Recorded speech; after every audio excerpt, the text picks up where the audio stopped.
النهاردة هنعمل فطيرة الجلاش بالشوكولاتة يا جماعة تحفة ومش هتلاقوها غير هنا، وعايزة اقولكوا هتستخدموا بس كمية صغيرة جدا من الشوكولاتة في حدود معلقتين.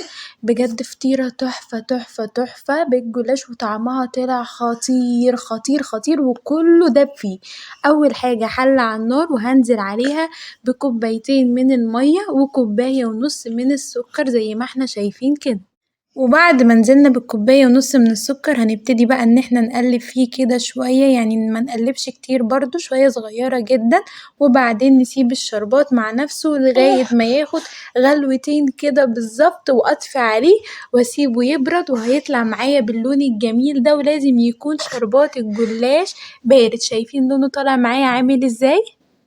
اجهز بقى حلة تانية وانزل فيها بمعلقتين كبار من الزبدة او السمنة المتاح عندي، وهنزل بقى بالظبط بمعلقتين شوكولاتة يا جماعة، مش اكتر ولا اقل.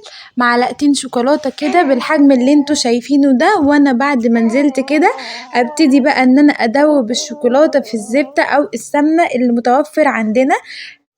ابتدي بقى ان انا ادوب الشوكولاتة كده في الزبدة لغاية ما تسيح خالص معايا وتبقى كده عاملة زي المية شوية. وبعد ما اقلبها هنزل عليها بمعلقتين كبار من الدقيق مش النشا، لان الدقيق هيفرق برضو وهيديها قوام حلو. واقلب جامد اخلي الدقيق كله يدوب بحيث ان انا ما يعملش معايا تكتلات. افضل ادوب الدقيق بالشكل ده وبعدين هنزل بمعلقتين كبار من السكر، وابتدي ان انا برضو اقلب. بجد يا جماعة موفرة جدا وبمعلقتين شوكولاتة بس والطعم حكاية، يعني انتوا ممكن تاكلوا الصوص كده لوحده. وبعدين هنزل عليهم بقى بكوباية من المية، وبعدين ابتدي بقى ان انا اقلب. هفضل اقلب كتير علشان اوصل للقوام اللي انا عايزاه على النار كده. شايفين هاخد وقت كده في التقليب كتير علشان اوصل للقوام اللي انا عايزاه.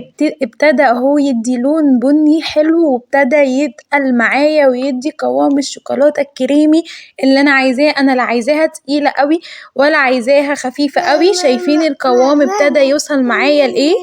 ابتدي بقى اقلب على النار كده علشان اوصل للقوام اللي انا عايزاه من صوص الشوكولاتة.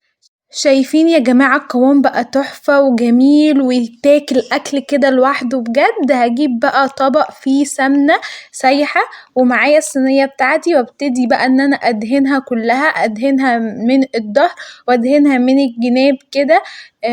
علشان الجلاش يطلع مش ماسك كده وطري. وابتدي بقى ان انا اضيف اول طبقة من الجلاش، هنضيف نص الطبقات الاول، وكل طبقة طبعا زي ما احنا متعودين بندهنها كلها بالسمنة بالشكل اللي احنا شايفينه ده.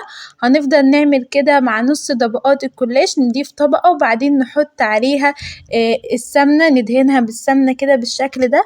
والله يا جماعة خطير خطير خطير. وهنا بقى هبتدي ان انا اجيب صوص الشوكولاتة بتاعي بالشكل ده وهنزل بيه على الجلاش بعد ما حطيت نص الطبقات بتاعته بالشكل ده. انزل بيه كده وابتدي بقى ان انا افرده على طبقات الجلاش كلها. لازم تجربوه والله يا جماعة ما هتلاقوا طعم خطير. حلويات جميلة جدا، طالع طعمه تحفة تحفة وعجب الكل بجد، ويمكن خلص في ساعتها اول ما طلعناه. بعد ما حطينا بقى طبقة الشوكولاتة هنبتدي بقى ان احنا ننزل بباقي طبقات الجلاش بتاعنا برضو وندهنه كده بالسمنة كل الطبقات لغاية اخر طبقة معايا من الجلاش بالشكل اللي احنا شايفينه ده. ابتدي ان انا ادهن كل طبقات الجلاش بعد طبقة الشوكولاتة اللي احنا حطيناها. وبعد ما نخلص بقى بنبتدي ان احنا نشيل الصينية بتاعتنا. بعد ما خلصنا الطبقات بتاعتنا كلها هندخل بقى بالصينية بتاعتنا في الفرن وهنفتح عليه من تحت لمدة ربع ساعة وبعدين الشواية لمدة 5 دقايق. شايفين طالع لونه جميل وتحفة. اول ما يطلع وهو سخن هنزل عليه بالشربات بتاعي اللي انا عاملاه، وابتدي كده ان انا ارش عليه بقى شوية جوز الهند كده، بتدي برضو طعم جميل جدا وبتفرق جامد. وبعدين هغطي الجلاش بتاعي بفوطة علشان الفوطة بتخليه طري جدا جدا جدا. زي ما احنا شايفين كده حطيت عليه فوطة، الفوطة على الجلاش وهو سخن بتخليه يبقى طري. وبعدين بقى هناكل وبالهنا والشفا على قلبكم. احلى حلا ممكن تاكلوه في حياتكوا، طالع جميل وطري وبيدوب في البق والطعم خطير، وصوص الشوكولاتة وجوز الهند عاملين طعم تحفة تحفة تحفة. شايفين الجمال بجد؟ انا هسيبكوا تعملوه وتقولولي رأيكم في الكومنتات. عجب الكل وبجد خلص في ساعتها من حلاوته وجماله، بيدوب حقيقي، بيدوب وطري طري طري بمعنى الكلمة. وزي ما قلتلكم ما استخدمناش بس غير معلقتين من الشوكولاتة. وما تنسوش اللايك والسبسكرايب. باي باي.